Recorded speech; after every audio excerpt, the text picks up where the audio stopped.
This is my first video update from Athens, Greece on this Sunday morning, late morning. Let's talk about some news. And you guys say Acropolis that way. Let's go. Let's go check it out. Let's see what's going on in the Acropolis area. Let's talk about Silicon Valley Bank, SVB. And I talked about the coming collapse of SVB on Friday. And sure enough, 24 hours later, as I was talking about the impending collapse of Silicon Valley Bank, we ended up getting the collapse of Silicon Valley Bank. And this is a big deal because Silicon Valley Bank is a large bank. I believe it's the 16th largest bank in the United States, but it's the bank of Silicon Valley. It's the bank of the tech industry, the VCs, the venture capitalists, the tech executives, the tech entrepreneurs, the startups. This is where they have their money. It's all, well, it was all stashed away at SVB, but not anymore because that money is now locked up. Big problems on the horizon for the U.S. economy and the U.S. banking sector. Very big problems are on the way, even if the Biden White House manages to kick the can down the road a little bit longer. It's not going to stop what's coming.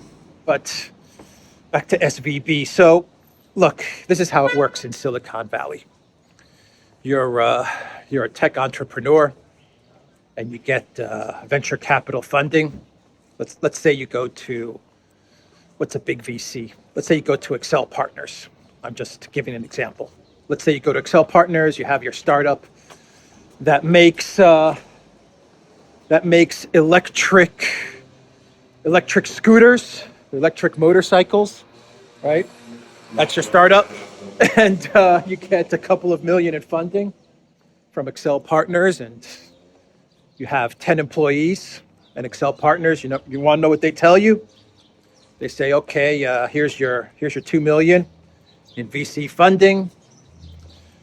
We're going to open up a bank account for you at SVB because we've got friends there. We got a relationship with that bank, and you're going to also open up a bank account as the founder and CEO, and all your employees are going to open up bank accounts there as well, and you're going to start cranking out electric scooters.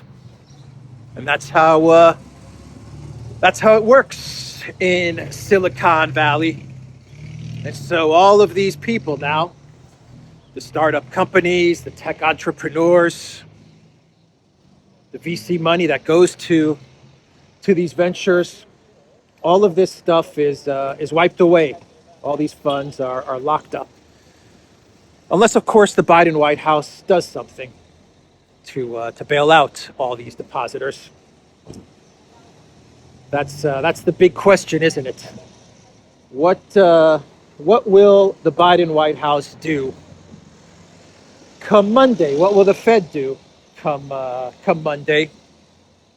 Will they bail out these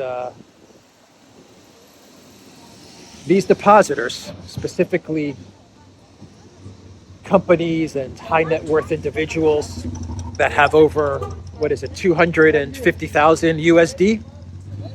Is that the insured amount? What does the Biden White House do? Do they bail these guys out? Or do they let the bank fail? And do all of these people lose their money? And what kind of panic will this cause if the Biden White House just does decide to let this run its course? We're going to find out. We are going to find out come Monday what's going to happen.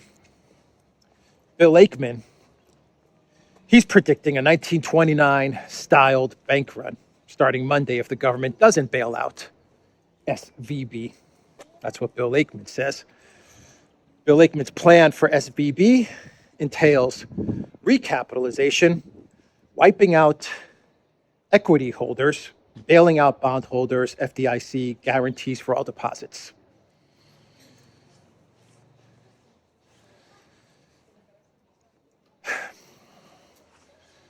I've been part of a banking collapse. I've lived in a country in Cyprus in 2013 when the banking system collapsed. And the European Union, they forced the government, well, the government went along, let's just say the newly elected government, they went along with the EU plan to shut down the second largest bank called, interesting neighborhood. So the Acropolis is right up here.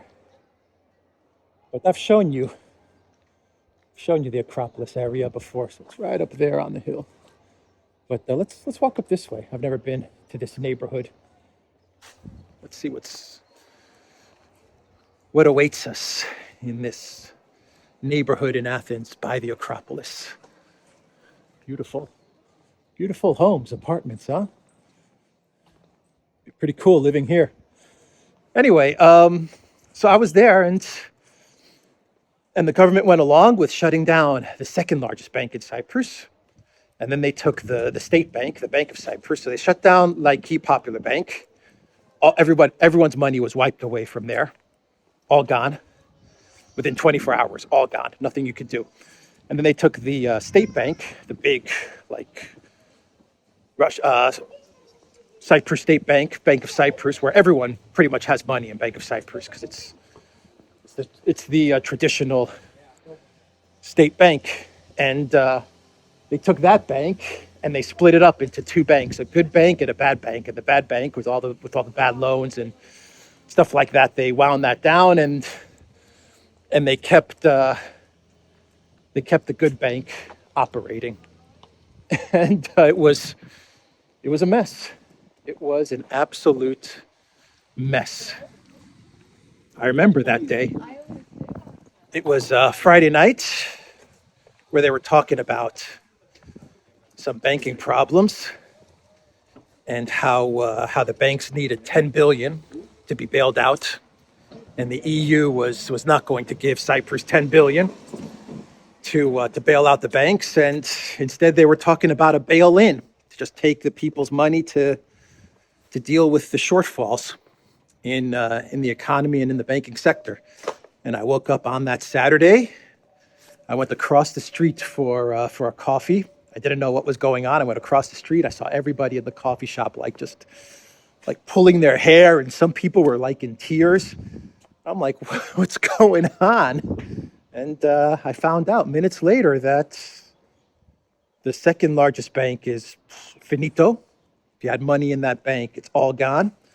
And this big state bank was split up into two banks, and if you had money in the bad bank or if you had shares in the bank as well, and it was just all wiped away, and all that was left was this reconstituted good bank that they were going to keep alive. Anyway, it was a nightmare. It was a nightmare. And you want to know how the Cyprus government, how they prevented a bank run and how they prevented panic from spreading to the other banks in Cyprus, how they prevented contagion? They imposed capital controls. Capital controls. That's what they did. So the Acropolis is up here, is up there, and here you have an abandoned building which if someone could renovate this right at the foot of the Acropolis. but it's just abandoned. What a shame. So yeah, they put capital controls, and for like a year in Cyprus, you could only take out a certain amount of money from the ATM, from the bank machine. You couldn't transfer money outside of the country unless you had a special permission. I mean, it was, everything was very strict. Strict capital controls. I remember the first week, it was something like you could only take out 300 euros a week from the ATM. That was it. It was like that for like a week or 2 or 3 weeks, I forget. And over the year or two, they started to ease up on the capital control slowly. It went from 300 a week to 400 a week to 500 a week. And this took time. It took something like a total of 3-4 years or 5 years even to fully remove the capital controls, or most of the capital controls. Like if you wanted to send money from your bank account in Cyprus to, I don't know, relatives living in the US or, I don't know, in the UK, couldn't do it unless you had special permission. They wouldn't allow you. And that's how they prevented a bank run. I'm not saying the same thing's going to happen in the US. I'm just saying that this is what they did in a small little country like Cyprus. That's what they did. I mean, obviously, the United States is hundreds of times bigger than Cyprus.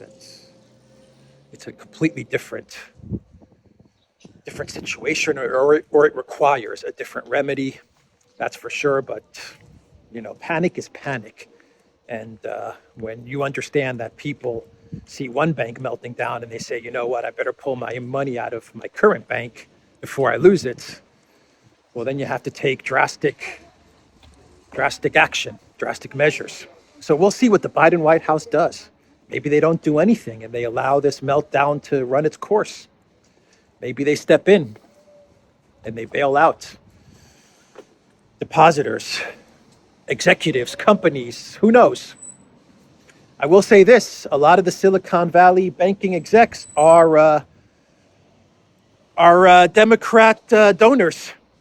Actually, I believe something like 99% of them. I saw a list of like all of the people in Silicon Valley Bank, all of the shareholders and the board of directors, and they're all like big time Democrat party donors. Is the Biden White House really going to let them suffer? I don't know. But big problems, very big problems. We're going to find out come Monday, Tuesday, what happens. Is this going to be contained, or are we going to see contagion? Are we going to see this spread? And if it is contained, for how much longer can the Biden White House, can the U.S. contain this? How much longer can the very smart people in the Biden White House, like Janet Yellen, contain this? She was in Kiev last week giving money to Zelensky. And Biden was there 2 weeks ago giving more money to Zelensky in Ukraine. Meanwhile, the banking system is melting down. What does that tell you? I read a report that said the Silicon Valley Bank executives, they got a big bonus a day before the collapse happened. A day before this collapse happened, the executives at SVB got a big bonus. And this has already spread to the crypto industry, because you have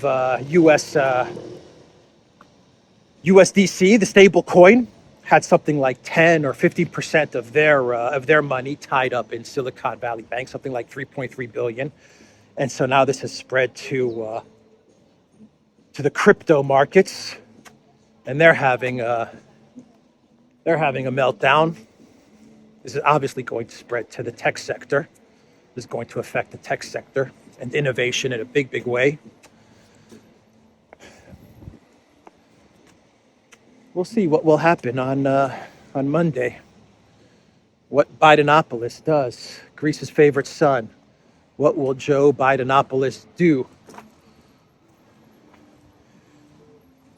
A year ago, 1 year ago, Biden gave his first State of the Union. About a year ago, yeah. He gave his first State of the Union. And what did Biden say? He said that Russia's economy is collapsing and the ruble is in rubble. In rubble. What did he say? The ruble is rubble or something like that. The ruble is in rubbles. And that's what Biden said in his State of the Union.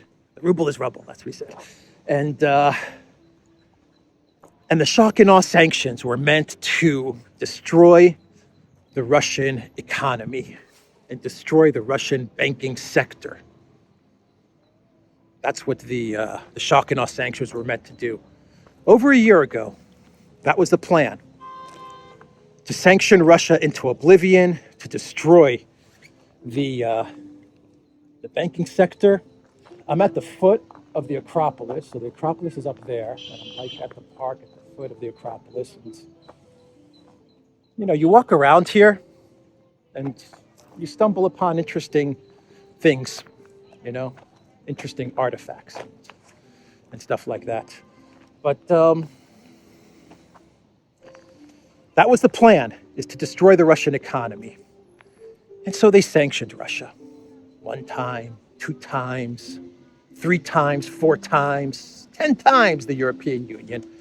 And they put oil price caps and gas price ceilings and banning Russian oil and Russian gas and Russian commodity and Russian fertilizer and potash and metals and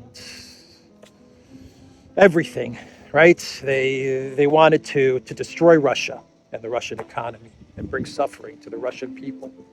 And they couldn't stop. They started with 1 sanctions package and it just kept on going and going. But something happened as they were sanctioning Russia. And they were sanctioning this massive commodities producer, this massive country that produces so much of the world's resources, is that these sanctions had a boomerang effect. And Russia got through the sanctions, and their economy is now set to grow. Not only is it set to grow, but it's also independent of the collective West now. But what happened with the US and the European Union? Well, because they decided to place sanctions on a big commodities producer like Russia, well, they had to increase interest rates in order to prevent inflation from getting away.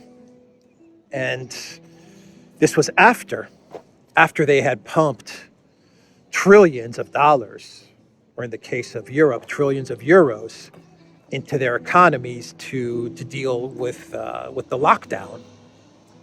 And it's the increase in the interest rates which brought down a bank like Silicon Valley Bank. Remember when the Biden White House, in order to fix the rising price of gas in the United States, decided to tap into the strategic petroleum reserves? That was how he fixed the rising gas prices.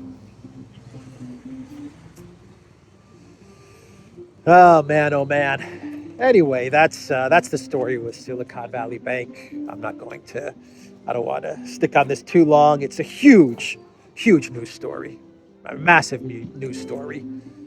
But we'll find out in the next couple of days how much this spreads, if this spreads, how much it spreads, and how long the collective West can keep this house of cards standing before it until it collapses. How much longer can they continue with this? I wonder what the reaction of the American public is going to be when the Biden White House decides to give another $50 billion to Zelensky after all of this stuff is taking place in the banking sector. All right, let's let's now talk. What should we talk about? Let's see here. Let's talk about. I'm trying to think. Do I have anything to talk about with Ukraine? Wagner continues to advance. From what I understand, they're even moving towards Chasov Yar, past Bakhmut and towards Chasov Yar, and they're also moving into the center of Bakhmut. The last report I got is that the Wagner military was like those guys were something like 200 or 400 meters away from like the actual administrative center of Bakhmut, and the Russian military is also in the Avdiivka front. It looks like they're moving to encircle Avdiivka as well. Avdiivka is the town that was very close to that is very close to Donetsk city, and that's one of the areas where the Ukraine military shells Donetsk city is from Avdiivka, and it looks like the Russian military is making progress there as well towards another cauldron in that area. We have the continued rumors that Zelensky is planning some sort of big offensive, counteroffensive, to try and break through the cauldron in Bakhmut. We're going to find out next week as well what happens in Ukraine on the ground. Will the Ukraine military successfully break through the Bakhmut cauldron, or will it lead to a collapse of the Ukraine military in Donbass? A lot of military analysts are saying this is a very bad idea from the Ukraine military to try and get some sort of counteroffensive going in Bakhmut to try and break through this encirclement and continuing to try and hold on to Bakhmut. But you know what? You can't look at this from a military perspective. You got to look at this from a media and political angle. And for Zelensky, he is absolutely politically connected to Bakhmut. In much the same way that Biden is politically connected to Ukraine. So that's what's happening in Bakhmut. And in Georgia, we had the regime change that's unfolding in Georgia. We had the former Georgian prime minister. He gave a radio interview. I forgot his name. He was the former interior minister, as well as the former prime minister. He took over after Saakashvili. After Saakashvili fled Georgia, he took over for a bit. I want to pull up his name here.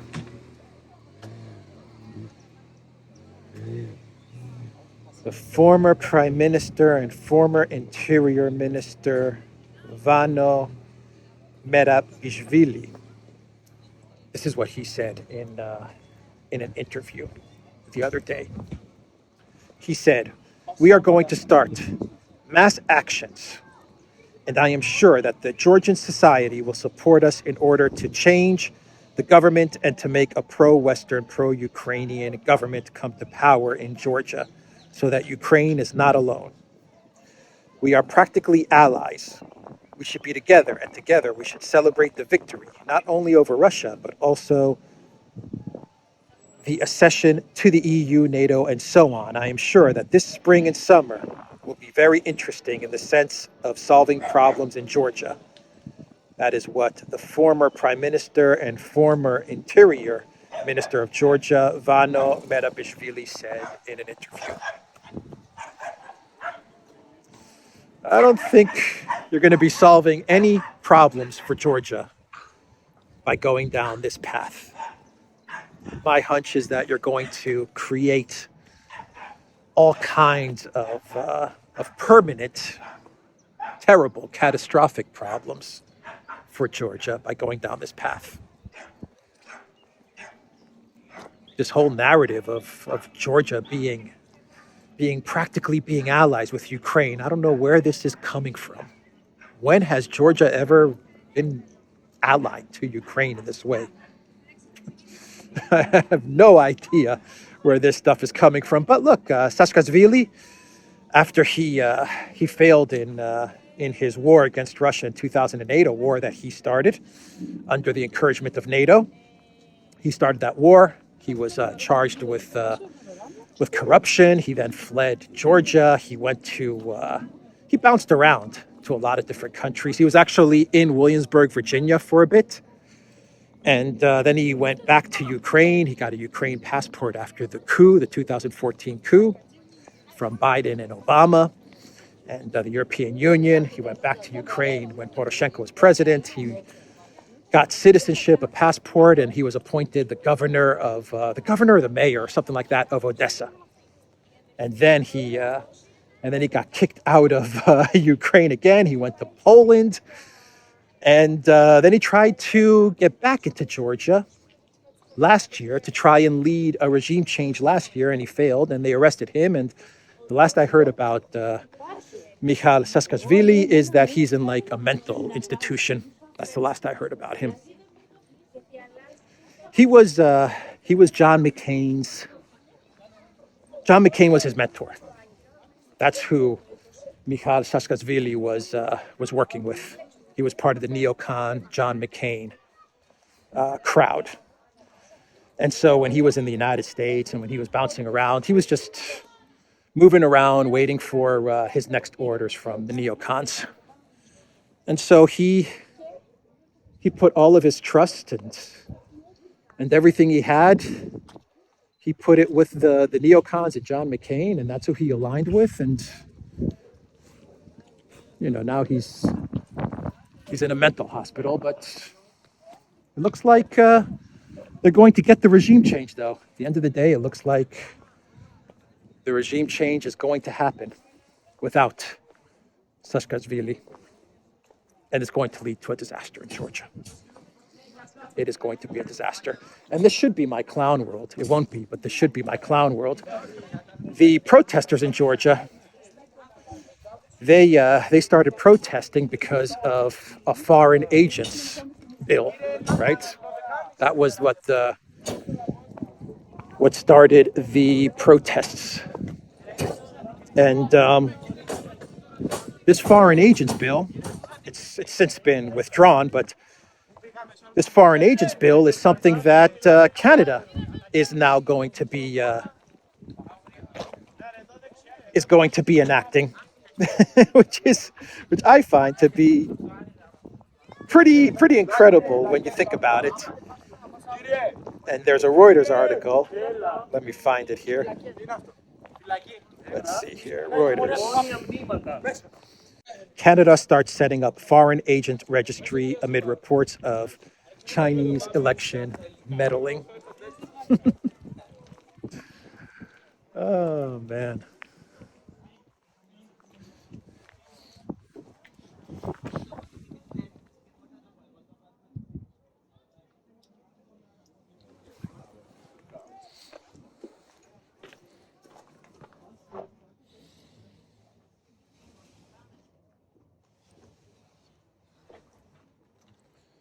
So, let's see. Canada is going to be enacting a foreign agents law to prevent Chinese election meddling. So the protesters in Georgia, they don't want to have a foreign meddling bill. They don't want to know which state actors are meddling in their business.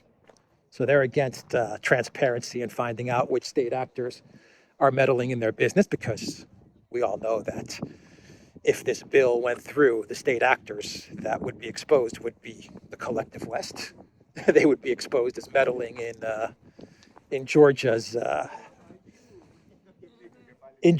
business, in their state sovereignty. But Canada they're absolutely okay to enact a foreign agents law in order to prevent China from meddling in their elections. You see how that works? Oh man, let's go down here. Let's go.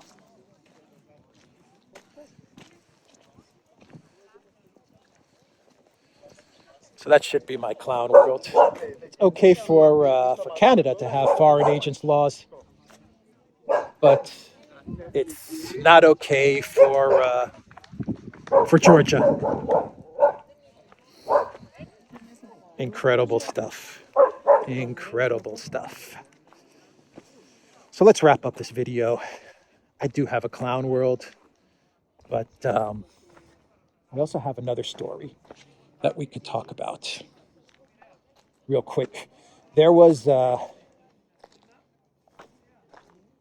some activity close to St. Petersburg the other day.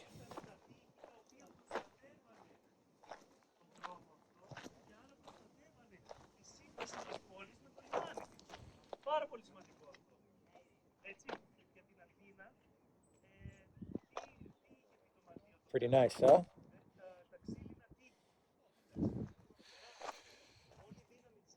So, towards St. Petersburg, the U.S. Air Force tested a nuclear strike on St. Petersburg, the B-52H Stratofortress strategic bomber capable of carrying nuclear weapons, practiced launching missiles at Russia.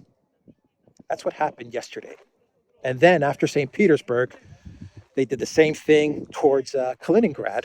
They practiced a nuclear strike. Now, why did they do this? Perhaps this was a warning to Russia. Perhaps this was routine. Test run for something, who knows?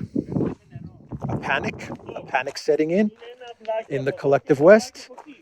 But here's here's an explanation, a possible explanation. And what I'm going to say, I want you to take it with a big grain of salt. But this may be a possible explanation why you had this bomber run a test nuclear strike on St. Petersburg. Here's a possible explanation. There's one publication, and only one, I haven't seen this anywhere else, one publication that is reporting that the Kinzhal missile strike from a couple of days ago, that it took out a NATO command center in the Lviv region.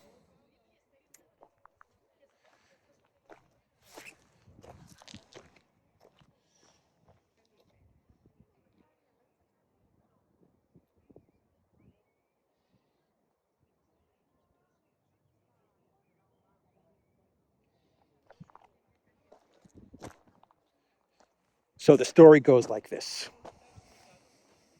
And once again, take this with a huge grain of salt. I have not been able to find any other media outlet to corroborate the claims being made here. So I'm very, very skeptical about this, but it just might explain this St. Petersburg nuclear strike test incident. It might explain it. In western Ukraine, a Russian forces Kinzhal struck a bunker extending to 80 meters deep. The RF believes this bunker near Lviv was a NATO strategic command point used to control anti-aircraft systems. It's still early days, but the RF assumes there were up to 300 personnel in the bunker, 40 of which were high-ranking foreign specialists.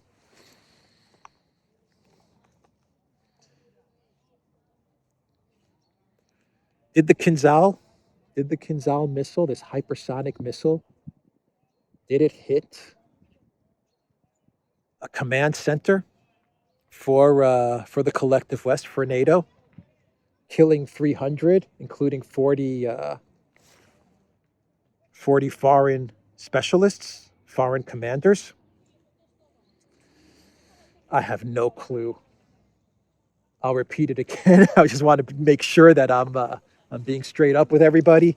I have not seen anybody corroborate this story. So I'm very, very skeptical. But the only thing that leads me to possibly consider that this may be true is that the next day you had this St. Petersburg nuclear strike test that took place. Maybe this was a kind of warning, a response, a message from the U.S. after this Kinzhal missile strike, if you're to believe that's what happened. That's the only reason that I bring this rumored article, this rumored news up. That's it. Otherwise, I would probably dismiss this story. The fact that you had this incident close to St. Petersburg, it gives me a little bit of a feeling that maybe the Russians really did take something out of importance. And so the Western response was, well, we're going to send one of our nuclear bombers towards St. Petersburg to send you a message back. I don't know. I'll leave it there. Let me know your thoughts. Let me know your thoughts about everything that went down yesterday. And let's do a quick clown world. It's been kind of a strange video because I'm talking, I'm stopping as I show you stuff. And, you know, there's a couple of long pauses in this video, but I hope you guys don't mind.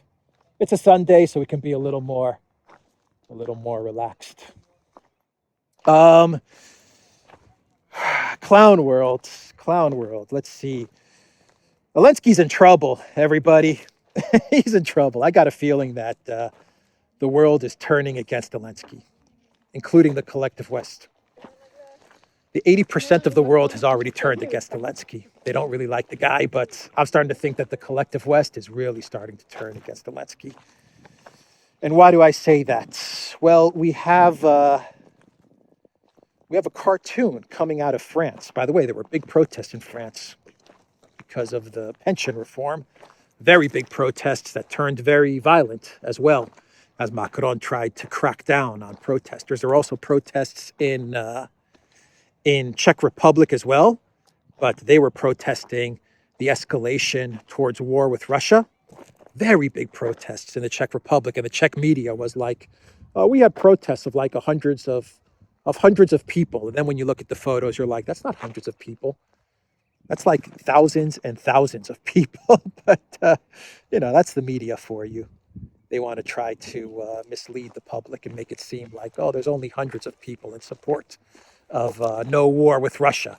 When in fact, I mean, all of Prague looked like it was, the whole square, wherever that was, it was full of people. And they tried to take down a Ukraine flag at one of the museums, a Ukraine flag that's hanging over a museum in Prague. Why is a Ukraine flag hanging over a museum in the Czech Republic? Why? It doesn't make any sense. But they tried to take it down, and that's when the police came and they started to break up the peaceful protests because they were going to remove a Ukraine flag, not a Czech Republic flag, a Ukraine flag. In Bulgaria, there was an opposition leader of a political party that actually made it to an administrative building, and from what I understand, was able to remove a Ukraine flag from some administrative building. I don't know who this guy was or from what party he was from, but he got up to the top of the balcony where the flag was, the Ukraine flag, and he took the flag and he threw it down. He was like, "This doesn't belong in a Bulgarian administrative building," and he's right. He's absolutely right. Why do you have a Ukraine flag flying over an administrative building in Bulgaria? What kind of nonsense is that? What kind of propaganda is that? Man. Anyway, there were also protests in Switzerland as well. And the Swiss, about 3,000 demonstrators in Bern, protested against Swiss arms exports and economic sanctions against Russia. The protesters' main demand to the country's government and parliament is to strictly adhere to the policy of neutrality. Exactly. Switzerland is being smart here if they can remain neutral. They're being smart, and all the money that is in Switzerland, it risks being pulled out of Switzerland if the Swiss authorities start seizing assets or sending weapons to Ukraine or pulling all of these shenanigans. So yeah, there was protests in Switzerland as well. Anyway, let's get to the clown world. The clown world has to do with a French comic, a cartoon. Not a comic, a cartoon, which insults Zelensky. And this was released in France, from what I understand. French animators have launched a new animated series called Ukraine Inc., in which the president of Ukraine, Zelensky, is the main character. The cartoon reflects the grim realities of the political regime in Ukraine. It just paints a really bad picture of Zelensky. Like a really, really bad picture of Zelensky. It paints Zelensky as just a corrupt puppet politician. That's what this cartoon does. And it's yet another signal, to me at least, that that public opinion towards Zelensky is becoming very, very negative. Anyway, that's the video, guys. TheDuran.locals.com. Go to the Duran shop, 10% off. Use the code GOODDAY. Take care.